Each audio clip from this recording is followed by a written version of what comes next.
Hello, everybody. Today is 2 p.m. Eastern.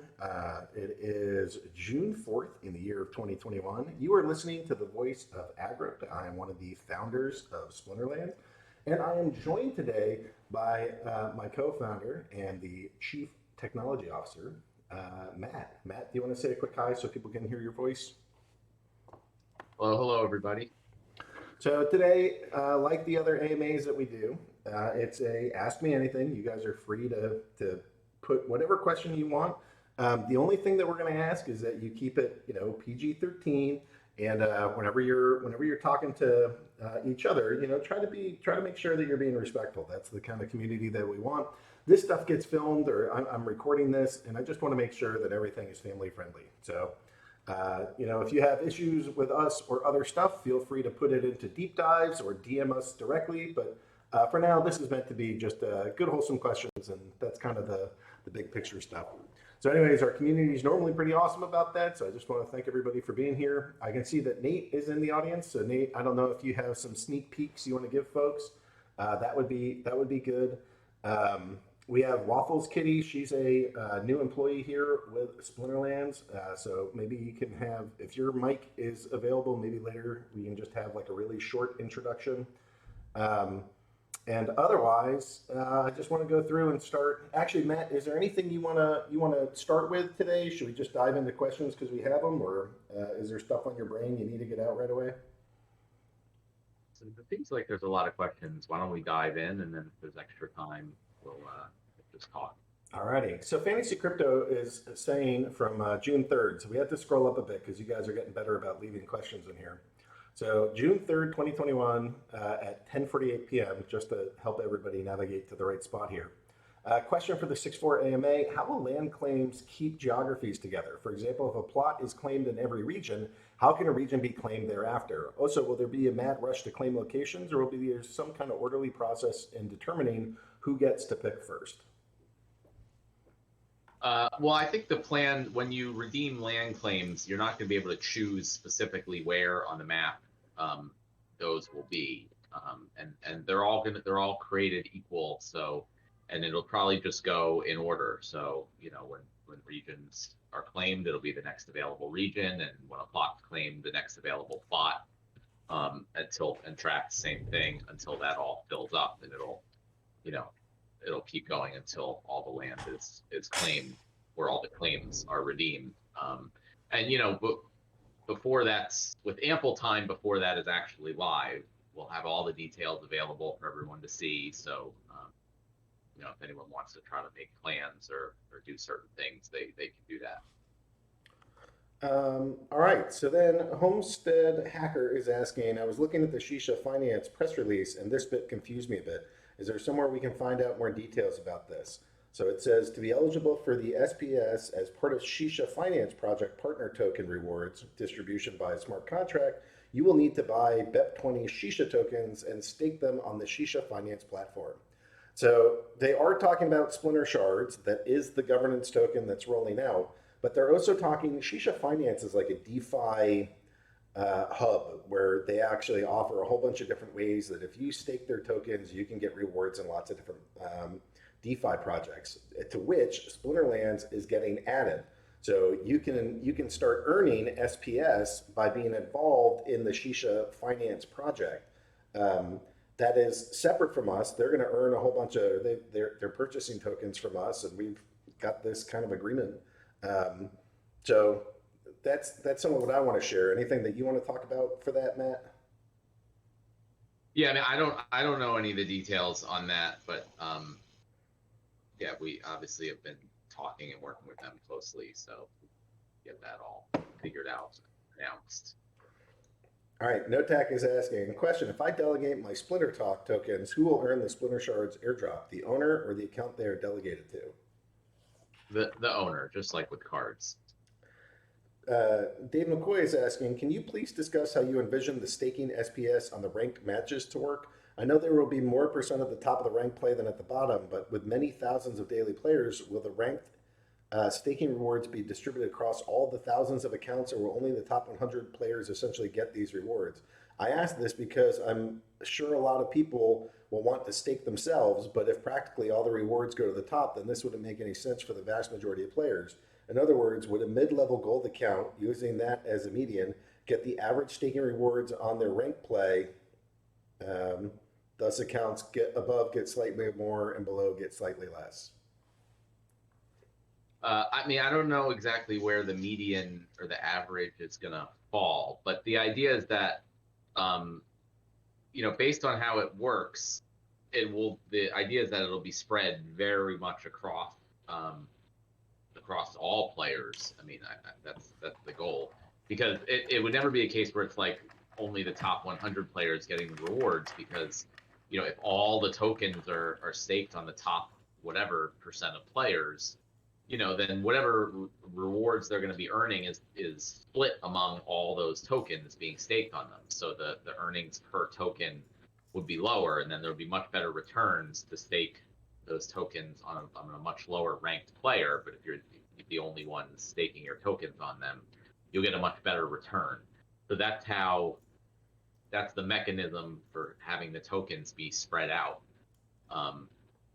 Is that even a very low ranked player, it would make sense if someone has a relatively small number of tokens for them to stake them on that player, because the return will be much higher, just because there's a very small number of tokens staked on them. And So that's lower ranked dynamic. players will get. It's dynamic too. So that it's not like, if you do it today, if that's what the return will be for the rest of eternity. People will be staking, moving in, moving out. Ranks will be changing. So there's not one place where we can tell you this is how you stake the best, because it's going to change daily. So, you could stake some good players and hope that, you just do consistently well. You could be looking for the gems out there. You could be looking for some lower ranked champions that maybe should be on your radar that aren't. But there's never going to be like, this is the one action you should do, and that's the only thing you should do. Like a lot of other things in the game, there should be a meta, and that meta should change over time as people track the best returns. Right, and I imagine, at first it might be a bit chaotic, but over time, I'm sure there'll be a lot of tools and like automated systems to, rebalance and move around stake based on, as other stake is moved around, or as players move up and down in ranking and things like that. But the way it's set up is that things should be very, very spread out. So pretty much like every player who's playing at all, should have some amount of tokens staked on them. Like, for example, if like, let's say nobody stakes on Bronze League players, right? Then, someone even with a lot of tokens could just easily spread their tokens around, like a few on every single player in Bronze League, and then earn a higher return overall than if they, staked all their tokens on top level players who have tons more tokens staked on them.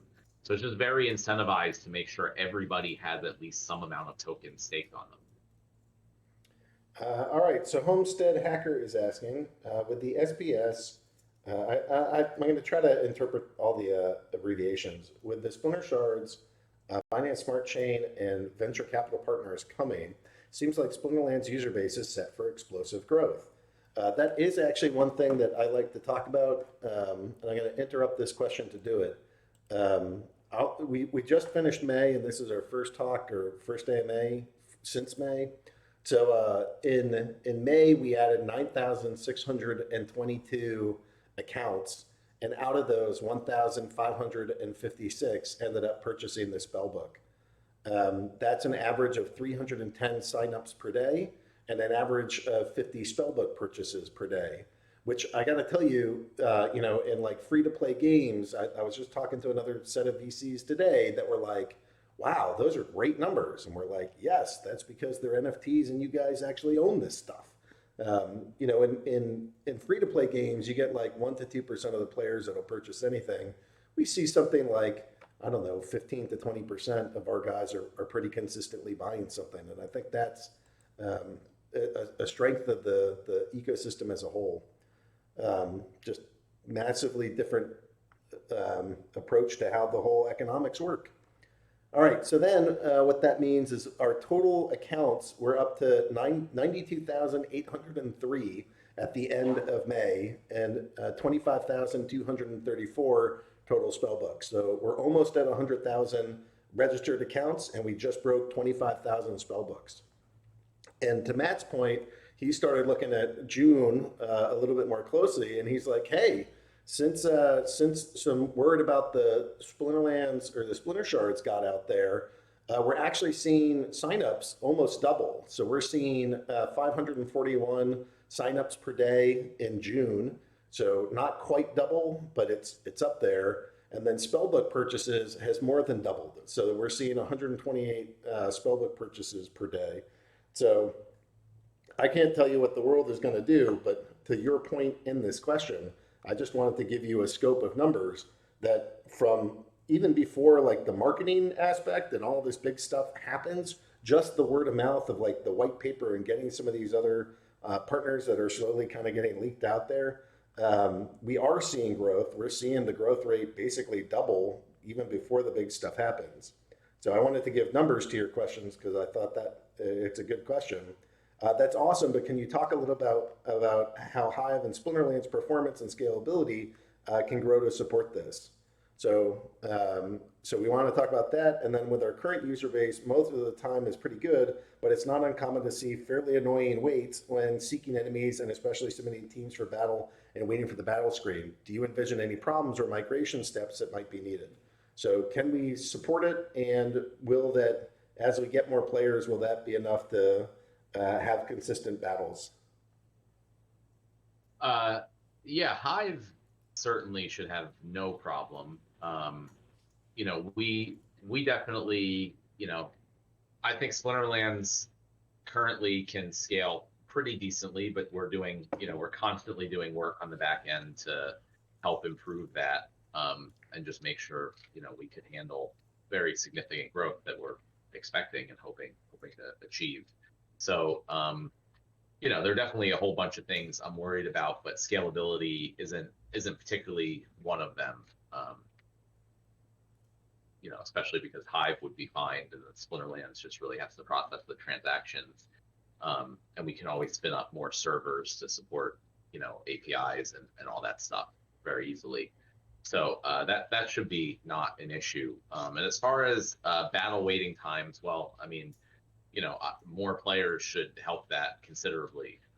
So that's always been everything we've kind of had to do in the past with like issues around bots or just like people being able to kind of mess with the system to get ahead. It's kind of all been boiling down to the fact that there's just not always that many players at every level playing at all times. So if we have a lot more players playing, that will solve a lot of problems just by itself. Alrighty. All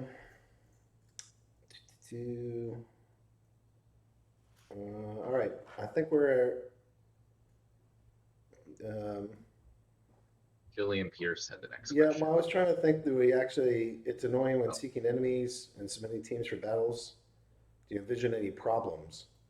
So I guess it's like, we want this growth. Do you think that, like, how much bigger do you think we need to be before, like, even odd hours of the night for all leagues have, pretty decent match liquidity?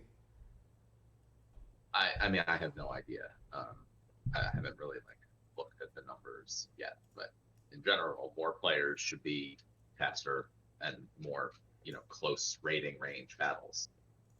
All right.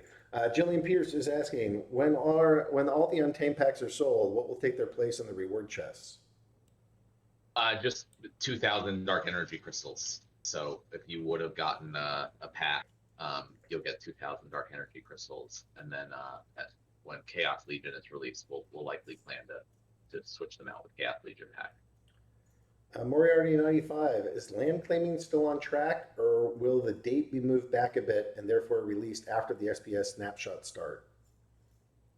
At this point, it's probably likely that the date's going to have to be moved back a bit. And we mentioned that in the SPS announcement and everything.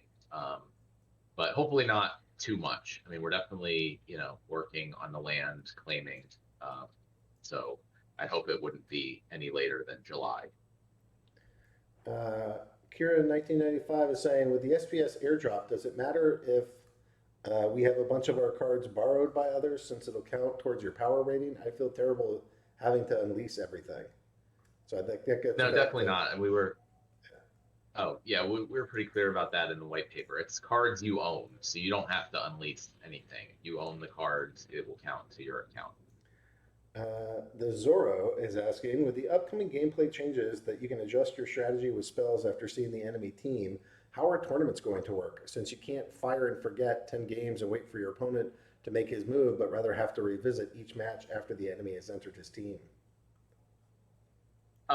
Yeah, well, it'll be a two-step thing. So there'll be a certain amount of time where you submit your teams just like normally, and then each player will have another specified amount of time to view the battlefield and cast their spells or equip their items. So, tournaments will go to like a two-phase system.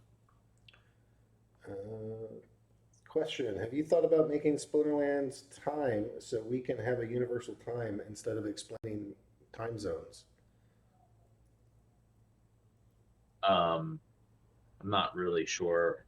I mean, we could just pick a time zone and call it Splinterlands time, but I think regardless, since the world has time zones, we're just gonna have to go with that.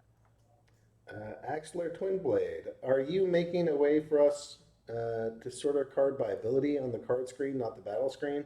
I want to be able to do this when I am not on a 3-minute timer. Also, would like to see a way to mark cards as favorites so they stick out to the top of my list. Yeah, I would definitely like to add a lot more filtering and sorting options to the card screen. It's just one of those things that hasn't been a super high priority, but I would personally use that as well. So I don't know. I'll see if someone can just like put that in at some point. Uh, so his next question, last word was that lands we would be able to see our plots in Q2. It looks like end of June, probably July. And then also, are we able to mine resources on them while waiting for the rest of the implementation in Q4? No, all the mining and everything is part of the rest of the implementation. So it will only be in June, July timeframe.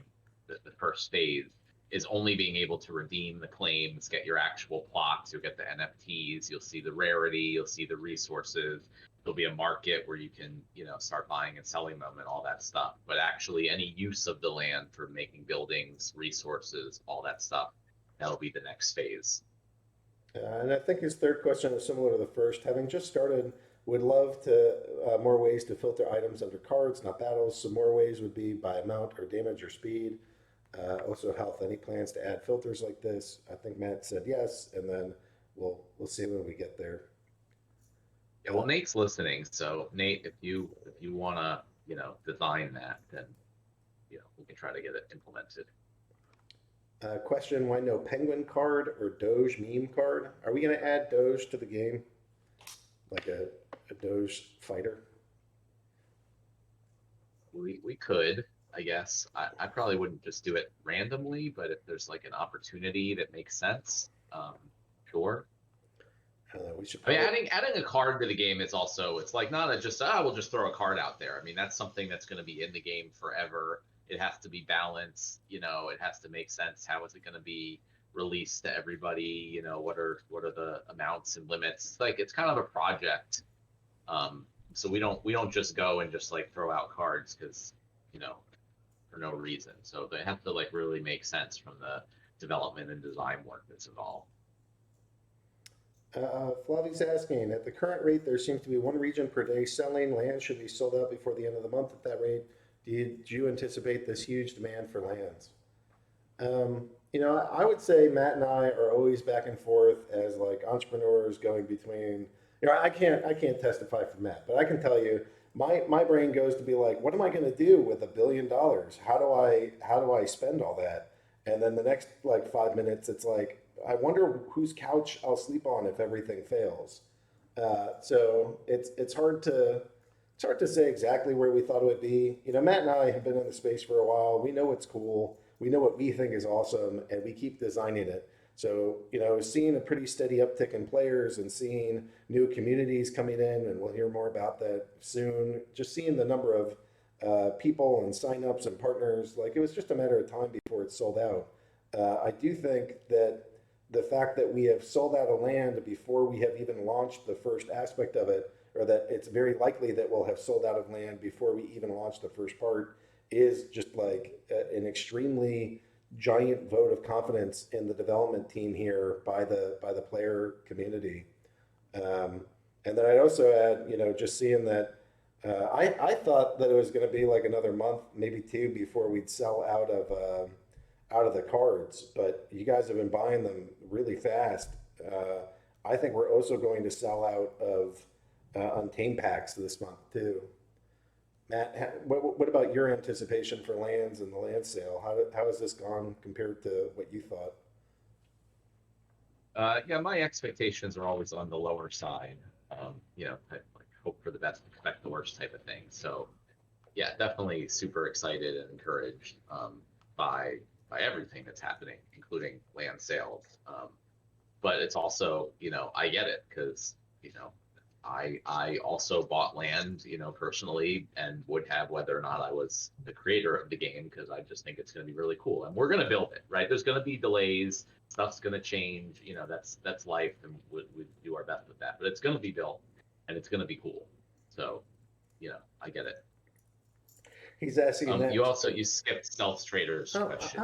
Sorry, Stealth. You know, I'm just trying to do a bunch of things. All right, so ETA on card rentals on site. Actually, and I'm going to go ahead and just give a little nod to this question and say, yeah, it's actually getting extra important that this goes live relatively soon. Just saying. Your thoughts on when that might actually be able to pop on the site? I mean, the whole back end is built. It's, you know, being tested on our test site, and then, you know, Nate's finishing up the like front end designs for the market screen and, you know, the pop-ups and stuff. So I would think like a next week time frame for that. It's like right at the end there. Sweet. Yeah, that's super important with some of the new folks that I think will be coming over here. Question: ETA and Telos being added as a payment option. Any thoughts on Yeah, Telos? Stealth Traders been talking to me about that for a while, and I went to add it in because Telos is a fork of EOS, so it was like I was like, oh, that's really simple. We'll just, you know, we already have EOS and Wax, so I did that, and then I ran into a few problems, and then I just, you know, then got off track and haven't got back to it. So, you know, just keep bugging me about it. It's just a few small things, and I just have to. Sometimes the squeaky wheel gets the grease. You know what I mean? So it hasn't like been a top priority, but since there's only like a couple small things, I should have to tweak to add that.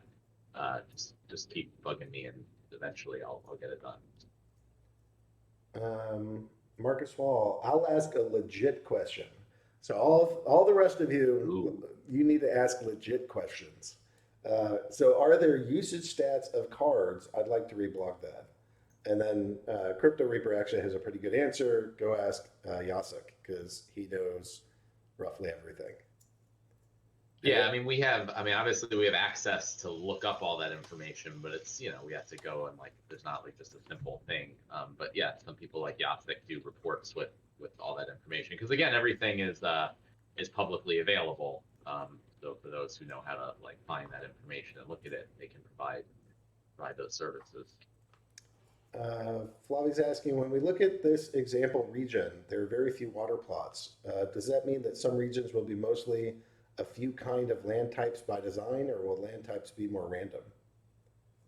Yeah, okay, so that was just, I mean, you know, Nate was just putting together designs. So we're gonna obviously do our best to make sure that there's a pretty even distribution of most of the types of land. I mean, some types will be more rare than others, but you know, water is a pretty standard one, so there may be more water in general. But also, you know, it's come up a lot. Like a lot of people are like, oh, you know, we might only get certain types of land in our region, and so do I want to buy plots in other regions? I actually look at it where it'd be generally better to focus more on like one type of thing versus like having one of every different type of land, because there might be, you know, you might need different storage buildings for all the different resources or whatever. So there might be like don't know if economies of scale is the right word, but if you're like the forest guy and you have like mostly forests or mostly, plains and forests or something, like you're just like focusing more, and it you can get benefits from that. And then the whole idea is that there's going to be these very, very liquid Uniswap like markets within the game itself for all the different resources. So it's fine if you're like only getting stone or something pretty much. Not only could you use the extra to provide liquidity and earn returns that way, but you could just easily just go and swap it for any other resources you need. So it's not like, oh, I'm only getting stone, so now I can't upgrade my building because that takes weed and it takes ore or whatever it is.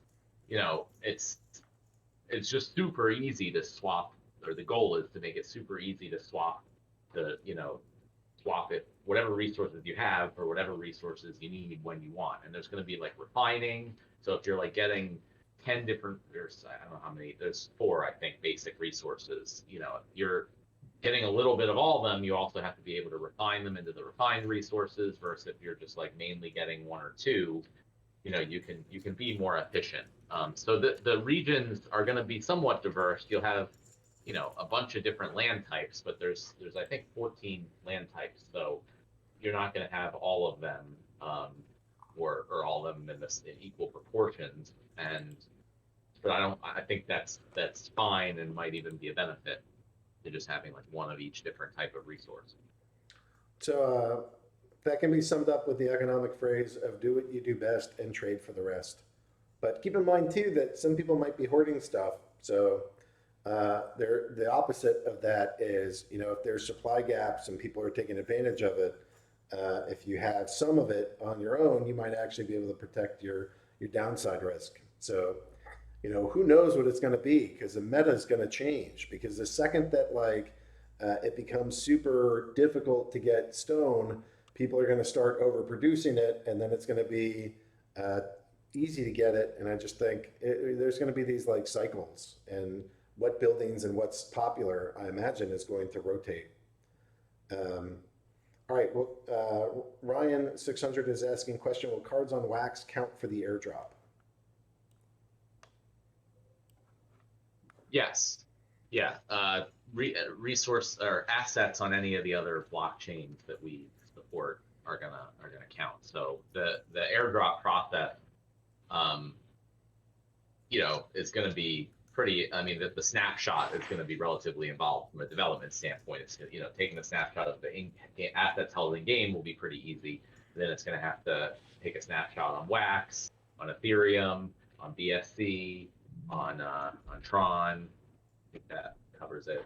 If I missed any, well, they'll get in there too. But so it's going to take a snapshot of all those things every day, and allow people to claim their tokens. Crypto Reaper is asking, are you currently thinking about leaving an original format to battles once spells and items are available? I'm concerned the spells and items and land may get too pricey for the average normie. What do you think about that? We said possibly, but that's one of the type of things we'll see. We'll see when we get there. Like if a lot of people want that and it makes sense, then of course, why wouldn't we? And at that point, or at least soon after, they'll be able to be voting, on the DAO for players to just vote if that's something they want. We don't have to make the decision.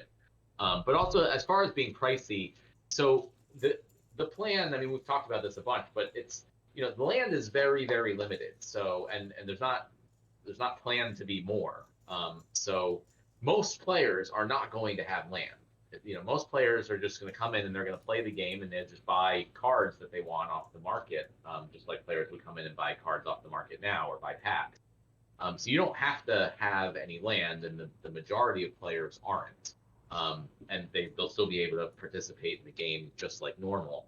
And as far as the spells and items, in addition to the cards, I mean, it just kind of works itself out. Players are going to spend, whatever amount that they want to spend, and they'll get whatever cards that they get for that amount, and then they'll be matched up with similarly ranked players. So it may end up that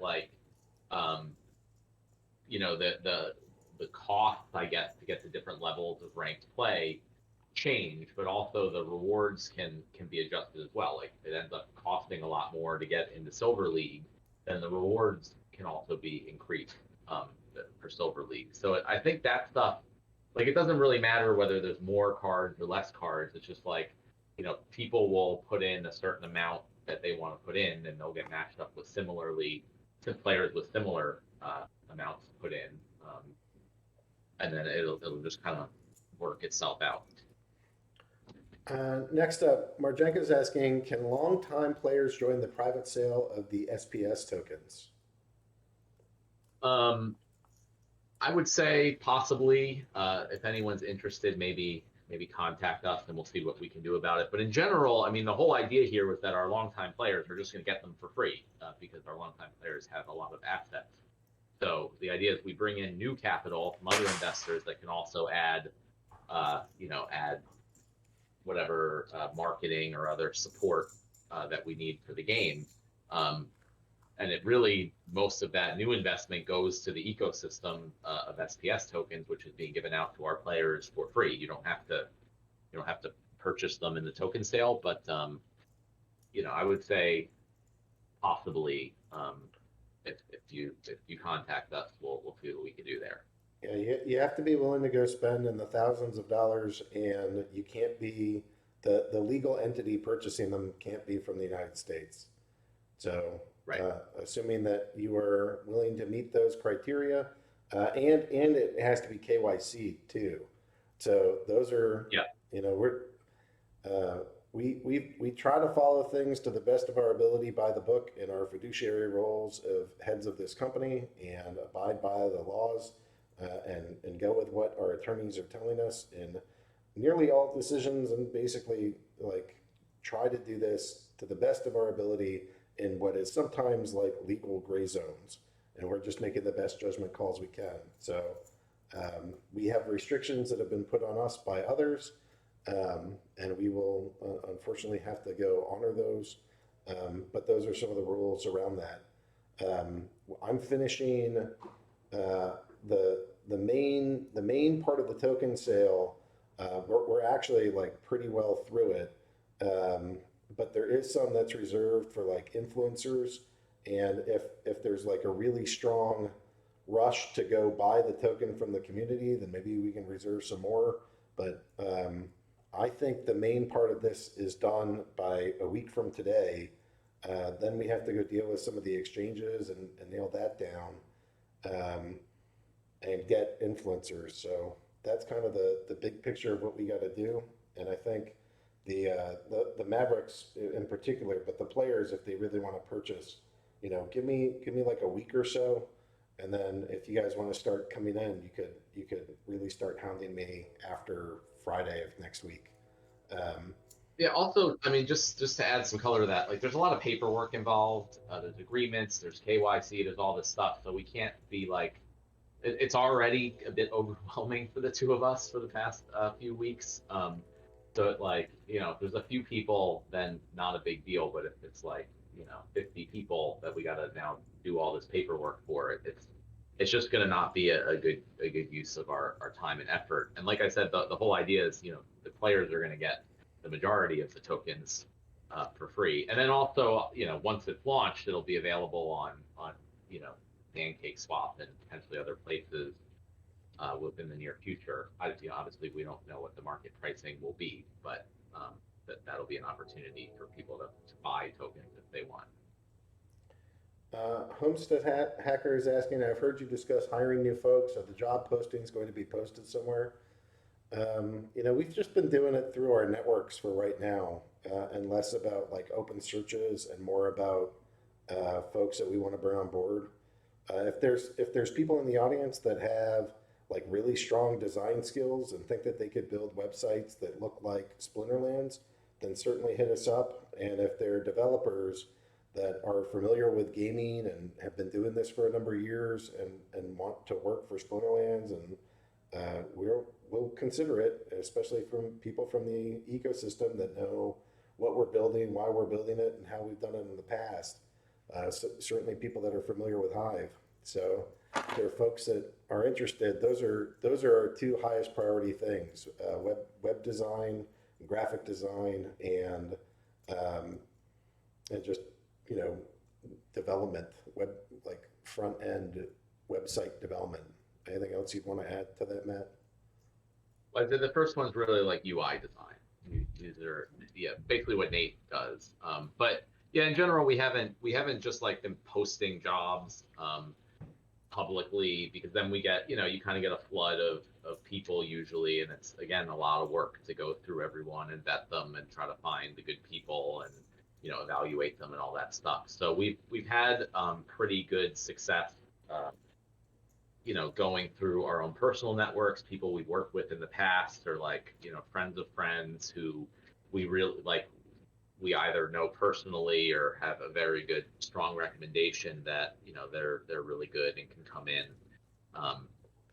And so we kind of like prefer that, if at all possible, just because it's a lot less work, on our end. But we brought in, I mean, you mentioned a couple people, I think, on the call. But we brought in like 3 new people, I think, already over the past like couple months, and there'll be at least a couple more over the next month or two. So Yeah, we're getting up there. Okay, so now Marchenko's asking, is it now 100% that the land's expansion is happening? Yeah, the land's expansion is 100% happening. There's zero doubt that this thing is being built. you can never say 100%. You never know what's going to happen. Fair, but it's okay. like 99. Yeah, we're going to do it. Like, I mean, that's what we're here for. We're excited about the land as much as you guys are. We want to see it happen as much as you guys do. So, barring any like crazy, ridiculous things, you never know what's going to happen in the world. But yeah, it's happening. Alrighty, so now, question, will staking of the SPS tokens be live before the land is released? I ask because we have people in the land pools that are worried they will miss staking rewards if they have to wait till land is released to get their tokens. Well, no one's going to miss anything. If you're talking about before, like the land claims can be redeemed for the actual plot NFTs, it doesn't matter, because even if that's not released yet, the airdrop will just be based on the land claim token. So like if you have a region, the whatever account holds that region token will get the SPS from the airdrop, and then that can just be split out right away to the no one will miss out on anything, regardless of when land releases happen. All right, I'm scrolling down a bit. Byzantinist is asking, maybe Cryptomancer is best to answer this, but what is the latest update on the rollout for the second phase of Guild Wars, Guild Brawls? Any estimate on when it'll be coming? Matt, do you want to answer that, or do you want to punt until next week when it's more likely Mancer's here? Yeah, he'll be the best one to answer it. Hopefully this month could end up going to next month. I mean, there's a lot involved. We just got all the Gladiator card art ready and out, and he's been testing all that. I know he's got the guild shop up and working, things. So, I mean, goal is in June, could end up being July, but I don't see any reason why it would be more than that. Okay. Could the dev team just put this functionality behind a flag, that in the future, if there are multiple more layers of battling added, you could turn on, off different layers and have essentially custom battle sets? And that's in reference to the original format stuff. Yeah, I mean, that's effectively how it will work. It'd be just like a different format of battles. Like you have different tournament formats, so there's like ranked and practice and everything. It'd just be a battle format that would just not allow that second step, or other steps if there are more later. Marjenko's asking, can anyone become a member of the team if you think bringing value you to the community and the game? If we send a resume, will you look at it and consider it? We're not looking for like every single job type. So right now, the only ones that I know that we're like really consistently looking for are UI and UX designers and like web developers to fit in that category and you think you can build websites that look like and act like Splinterlands or contribute to the back end or front end of this thing or the operations, then sure, let us know. You can start by bugging me, and if it seems at all appropriate, I can forward on to Matt, Nate, or others on the team. Any other thoughts on that, Matt? Yeah, I mean, I agree. We've gotten a lot of people that have come and like they want to help out and kind of be a part of the team, which is great also. But I think also, everyone we're like in this together. It's less of like a typical, customer company relationship, right? I mean, everyone's got their assets. So everyone should be incentivized to like help and provide value, regardless of whether they're actually working for Splinterlands, the company. And I mean, for that stuff, again, there's paperwork involved, and we have reporting requirements, and there's just more work for everybody we bring on. So we only really want to bring on the people that are necessary to be like actual employees of the company. But we're always separately like open to support people who are just players or community members who just want to go and help improve or bring value to the game in whatever way they can. So if you want to do something like that, you can let us know and we can see if we can help out or whatever. Will there be reward item and spell cards as well, or only crafted? The plan is only crafted. I mean, the whole idea of items and spells is that the only way they will ever exist ever is people who have land crafting them, and selling them. And So well, hold on. we I want a small caveat of maybe there's like a very initial set of spellbound ones, so that like people can experience something. But with that, like, right, yeah. with that minor exception in there, what Matt is saying, I agree with. Yeah, those aren't actual NFTs. It's like how if you just are a new player and you don't have any cards, you can use the common and rare cards. I mean, we expect the same thing. You'll be able to use some of the spell cards, even though you don't own them. But as far as the actual cards, only crafted. But again, all ultimately up to the players, right? So if there is a proposal to create some pool of items and spell cards that can be given out via rewards or whatever it is, and that proposal is approved by the token holders, then that could happen. Now that we're a week into the SPS announcement, can you characterize any changes and discussions you've had with the external gaming and crypto world? Man, like, so first off, I'm talking to people that like, we've gotten investment from some of the guys that own the top 7 crypto exchanges in the world. I've talked to groups that have like 500 million plus assets under management. Just different kinds of conversation, taking us more seriously than they ever have in the past. Like sending fairly large amounts of money our way, and then also promising to help us quite a bit. We've had people that offered us like $1 million to go purchase the tokens, and we said no, we're not going to do that much. We're going to keep these much smaller and try to integrate with more partners in more parts of the world with more backgrounds.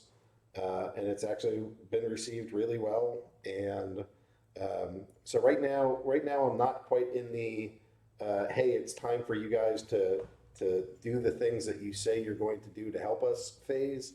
So I have like one more week of sort of grinding out the last, I don't know, quarter of the raise that we're looking for from a bunch of different venture firms. And then after that, it's the influencers, and finally we'll round out with the exchanges. And then when more of that is done, then I'm planning on doing like AMAs with the big investors and being like, all right, we all have a vested interest in seeing this do well. Let's start working together, networking and putting our heads together. So it's not quite time for that, but I can just tell you like the size of the organizations that I'm talking with these days is like, I don't know, 5 orders of magnitude bigger than what I've normally been doing. It's pretty awesome. Anything you want to add, Matt? Maybe on some of the exchange front or some of the partner front? I mean, not really. You've been doing more of the discussions than I have, but it's also, we announced it publicly a week ago, but we've been having these discussions for a little while before that. So it hasn't necessarily changed in the last week, but just in general, doing this has changed the type of discussions we've had since we launched Splinterlands 3 years ago. Just totally different now. Chance, the guy's asking, can you discuss the price investor SPS tokens were sold at? If not, could you give us a range? It's up to you, Matt. Yeah, I don't know. We haven't. I'd like to punt on that just because I don't know, and I'm not really managing the whole token sale. I think that information will be available once it's all wrapped up and completed. Yeah, I just don't want to say anything about that. Okay.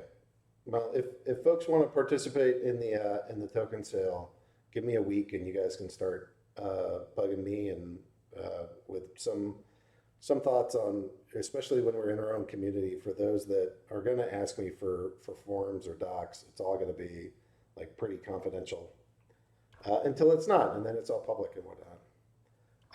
Yeah, I don't know. Let's talk to some of the other people that we're working with in the token sale. If they say it's fine, then it's fine. I just don't know.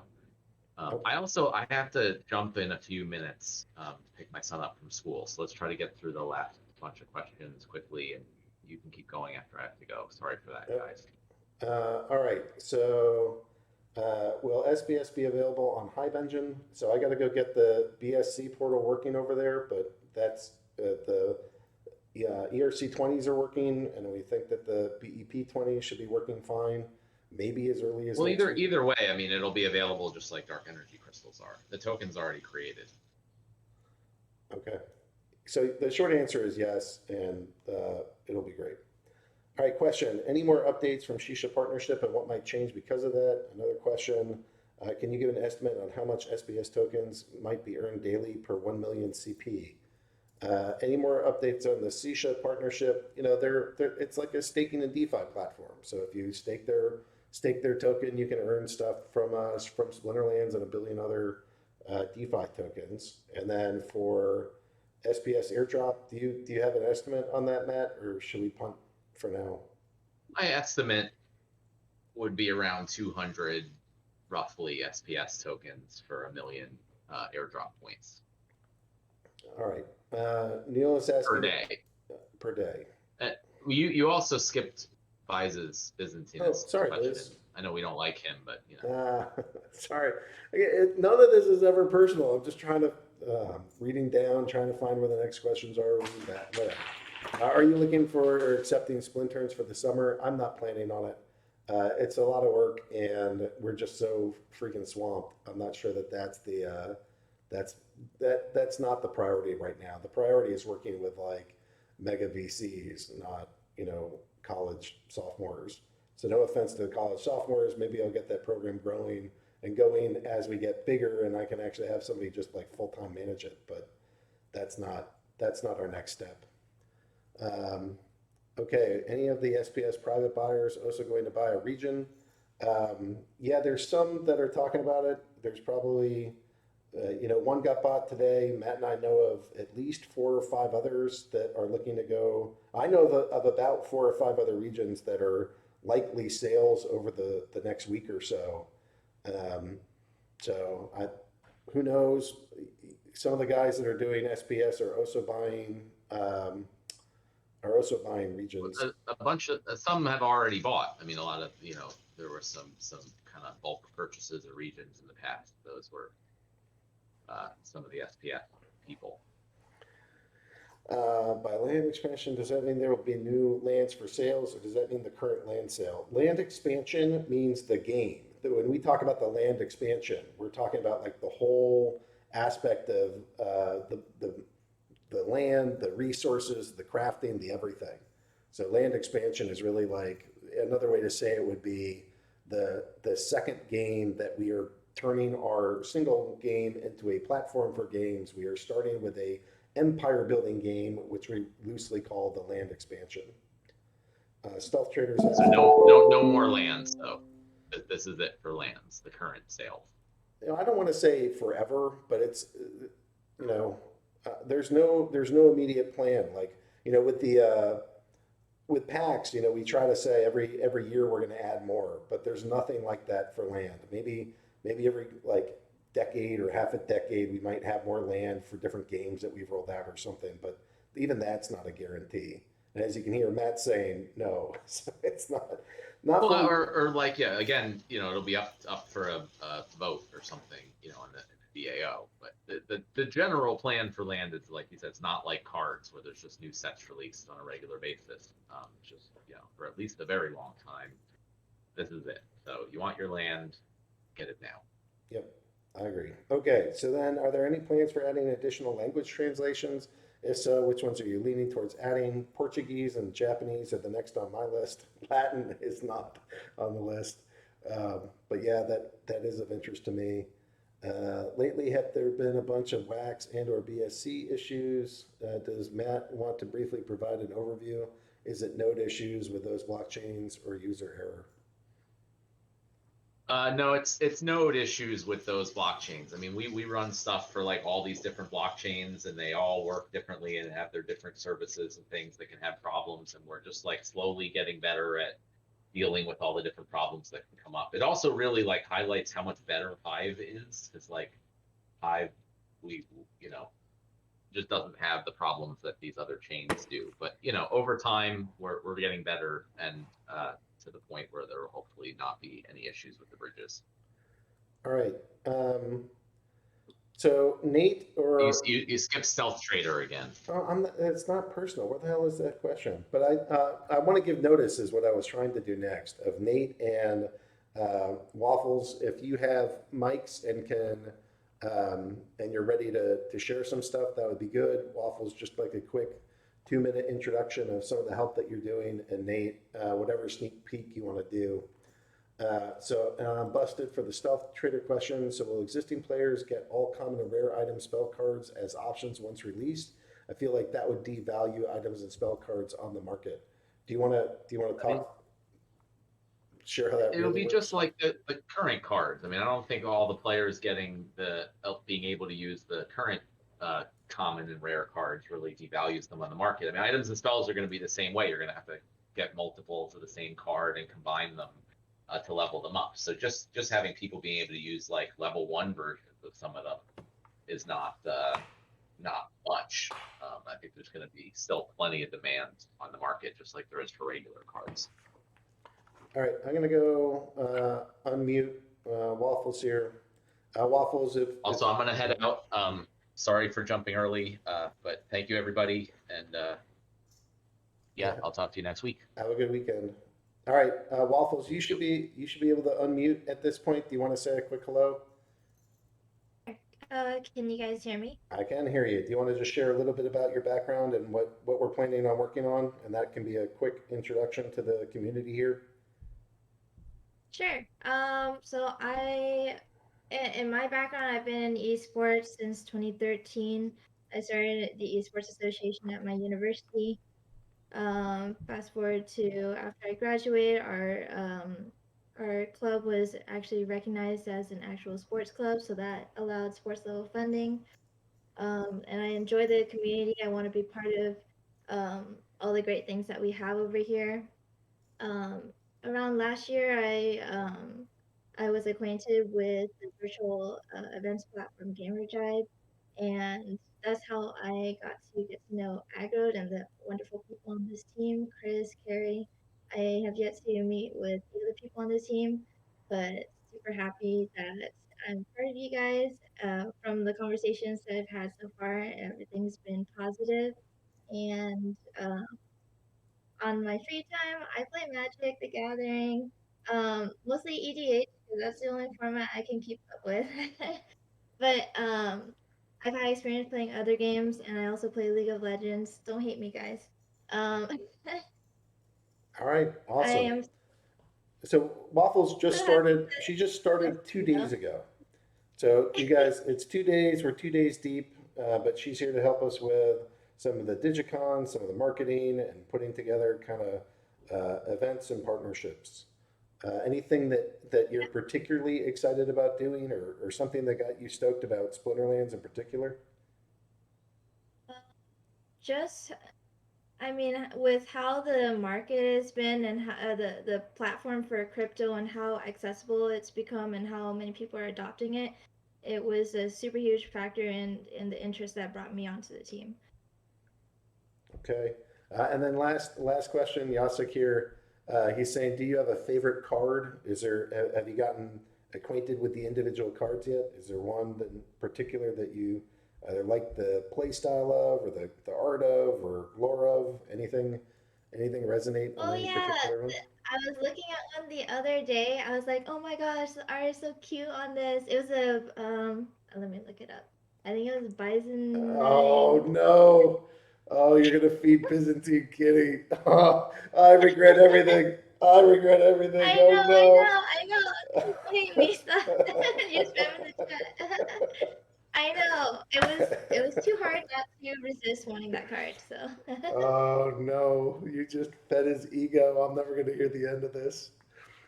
Okay, Okay. Yeah, I thanks. know. Thanks for coming on. That we need to cut this. Got to cut this out of the interview. All right, next up, Nate. Nate, are you around, Nate? Are you able to go talk with us? Here, let me unmute you. And I'm just kidding, Waffles. It's great to have you here, and I'm glad that we're getting some help. Um, No. Nate, are you around? Is he fake news? Yep. Oh, good. Can you hear me? Yeah, I can. Is there anything you want to go toss out there as little teasers, or some of the rental market stuff that you're working on, or any of the mobile stuff that you might be working on, or like any of the 8 billion things that we're asking you to do all simultaneously and last week? Is there stuff that you'd like to talk about? Yeah, for sure. And for those who aren't familiar with me, and hey, welcome to the team, Waffles. Anyone who's named Waffles, you got to be good. So everyone likes waffles. So yeah, so usually aggroed or Yaba tap me on the shoulder and say, hey, we want to add this feature. Just figure it out. I kind of figure out the UX. And for those who aren't familiar with UX, many times the UX could take longer than actual coding implementation. I mean, that's a big part of the game design and the website design and the mobile design, and how's it going to work and how do we make it user friendly. And there's a lot of moving parts. Then we move to the UI, and eventually, when the UI stage is done, then eventually, I tap Cryptomancer on the shoulder and say, "Hey, here's the specs of what we want to do. Here's how it's going to work. Can you code it?" And then there's usually a little collaboration period in which he says, "Well, right here, this part where you want to do this, I don't know if that's a good idea, or that might not be technically easy to accomplish. In which case, kind of go back to the drawing board a little bit and do something a little bit differently." So that's just kind of a real bird's eye view of what I do. And as we mentioned before, as far as finding people who are good at UI, that's really tough. So if anyone knows anyone, feel free to DM me on Discord. I've been interviewing and testing out a lot of different UI candidates, and we're definitely, the need is there. Lots of overflow work, but you got to be really good. You got to really know what you're doing. So let's see what we got here. We mentioned rentals before. I'll share a screenshot here. Floppy's all, give us the candy, Nate. Enough of this talk out of you. Just give us the candy. All right. So I'm a little hesitant to give other aspects of the rental card stuff, simply because I passed along the UX and UI to Yaba, but I'm not sure which parts he's actually implementing, which parts he's approving, which parts are going back to the drawing board. And I am actually in the midst of tomorrow that also has to do with rental. So, but at least you can see the button there. There's a button. It's rent a card. Something that got brought up earlier, I think Flowey brought it up. He had one of our very, very first screenshots of what it might be like to look at a region. This is maybe slightly more accurate version of what Flowey had. After we kind of looked at how regions were going to be, distributed, the plots. We haven't quite fine-tuned the distribution thresholds, and what I mean by that is, of course, regions are going to be, we don't want it to look like a chaotic mess. I mean, there is still a map that we have, and as you zoom in closer to that map, smaller little tiny lakes or ponds or groves of trees might present themselves as you zoom in closer. And that's where the diversity threshold comes into play. So that when you buy a region, you're not stuck with only 4 different land types. So there will be diversification, but you'll notice that, as you zoom in closer, that you might be like, 25% of the region is this, and then 10%, and then 8%, and then pretty soon you're down to little tidbits of region types that are only like 2% or 1% of the region. So just understand that we're still fine tuning that. We're still trying to figure out what those percentages will end up being, but that is part of the land expansion design. For brawls, I know for brawls, something that and also in the brawls channel, I try to follow it, but sometimes a couple days go by and I miss something. If anyone does have see some real strong pain points, like, hey, this just really sucks here, this is confusing people, this is whatever, or this would be nice to have, then feel free to tag me. I'll go ahead and get that tag. I'll get that notification. I'll see what it is that is the pain point, and I will try to address it if possible. I'll try to squeeze it into the specs that I give to Cryptomancer during the phase 2 process. Part of that has been, I noticed that there has been some people who don't scroll low enough in the container, in the battles container, to see that, oh, I had a 7th battle to do. So what we're going to do is, I tried taking that stuff out of the container and just showing all the battles you have, and you just scroll through them. But that presented a ripple effect of other issues. So I'm tackling this a little bit differently. So here is a screenshot of adding another visual indicator at the top. So as you're adding battles, there may be one that you didn't see because you didn't scroll low enough, but it will be made obvious when you do not have a battle done. It'll show up more like this, a big bright red. You'll see a red little dot showing, hey, you got all these battles that aren't done, or the number up at the top will be in red saying, okay, you only got 7 out of 8. You're missing one. It's bright red. It's obvious. So trying to take a look at that. What about the colorblind people? Well, hopefully they can look at that number in the corner and they'll figure out that it's only 2 out of 8 and not 8 out of 8. So let's see what else we got here. We got we got the spyglass. Cryptomancer thought up the spyglass item. So this is kind of a preview of what that's looking like. So if you have an active spyglass, then you'll be able to kind of sneak a peek during the prep phase of what who's going where on the other team. And when you go into the spy phase, then it'll look more like this. You're spying on this guild, and you kind of tap the little banners at the top to see which guild you're spying on, as far as how are they preparing for this next brawl. And that offers the ecosystem a sync. More of a sync for, I think we're probably going to use crowns for those, since that's a guild-wide item. Anything guild-wide, we're trying to use the crowns currency, and anything individually, we'll probably use the merits, which, by the way, I think I've shown a store screenshot before, but this one's a little more fleshed out. So the store is shaping up to look something like this. Last time there was a bunch of last time I shared, there was just a bunch of empty boxes. So there's a little bit more graphics there. And there's more stuff I'm working on, but it's running out of time, and it's not really finalized. So maybe we'll share it next time. So that's what I got so far. Well, that's some eye candy to get you guys. I like this. I like this Cold War that Ryan 600 is suggesting. Can a guild see if they are building spy on, even if they don't know by who? And then can we get like some anti-spy items for sale, so you can't be spied on unless you get the item that lets you spy on the item that doesn't let you be spied on with just the spyglass. We totally need the like. I just want to, yeah, like a cloaking device, but then you have like infrared vision, and then you have like cold blood, but then you have, feather dust or whatever. We just need like the Cold War for what this might be. I love it. Oh, take out the spies. Yeah. Well, now you can't even spy. You don't even have eyes, sir. That's what I did to you. All right, so I think that's going to be all the alpha leaks that you guys get today. Um, so look, all I can tell you is like we're doing really fun, cool stuff. Matt and I are a bunch of nerds. We hire a bunch of nerds, and we all love these games.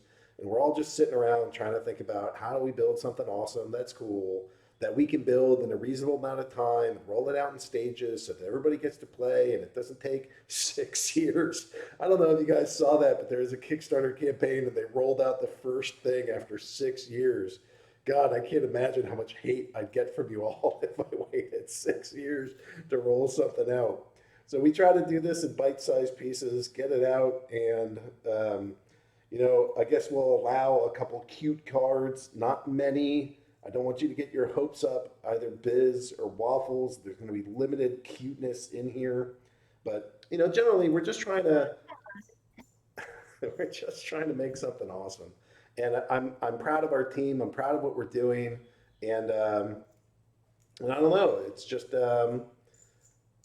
things are going amazingly well for this business. Just the number of cool partners that we're getting is just through the roof. They're all over the world.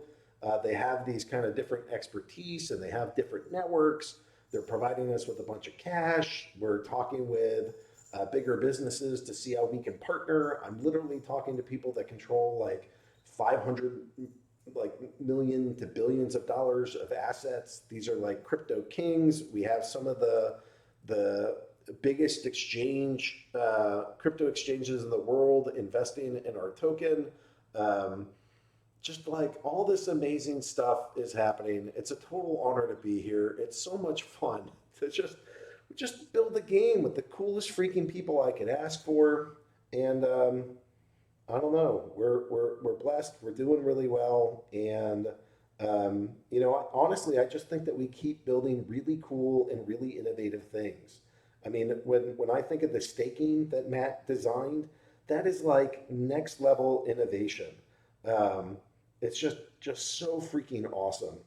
And we're gonna roll this out. We'll see how it all goes. Like Matt said, there might be delays here and there of like pieces of this, especially as we're trying to ramp up and hire people and run the business and manage our lives and do all this crazy stuff. But the main thing to remember is we're building partnerships, we're adding new team members, we're getting more stuff done, we're building cool plans, and you guys are just killing it. I mean, we're at all-time highs for amount of people that are playing, amount of cards that are being sold. Just last month was the most new registered players in a single month in our history.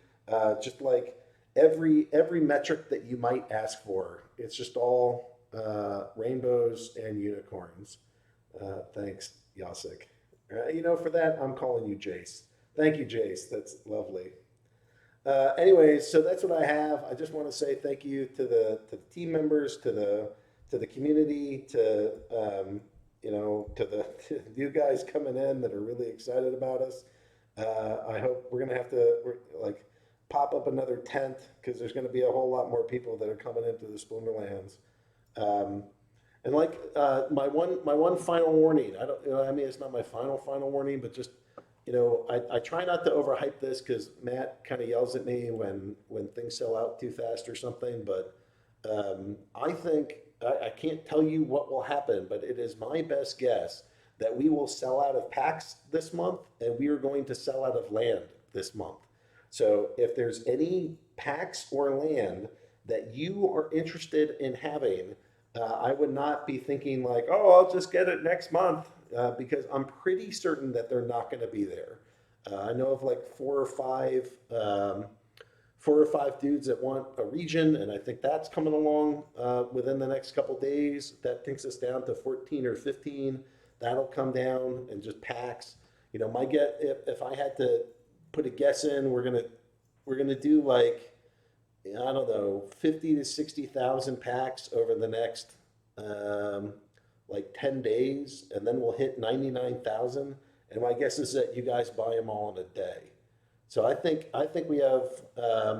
I'm kind of racing the season end, right? Because the season end is 11 days away. I think there's a non-zero chance that by the end of the season we are out of everything but dice, and then it's going to take us a little bit of time.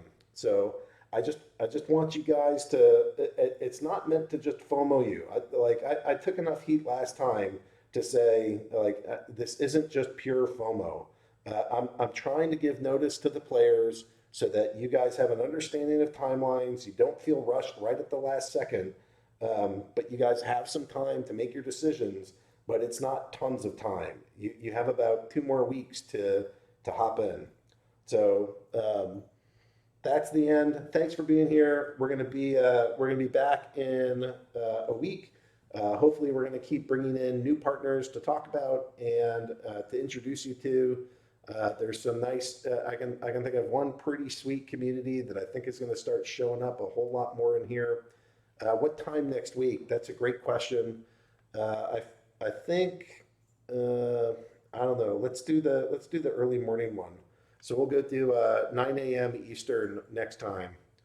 And that's it for today. Thanks everybody for being here. You're all loved. You're all blessed. Thanks for being here. Let's have fun.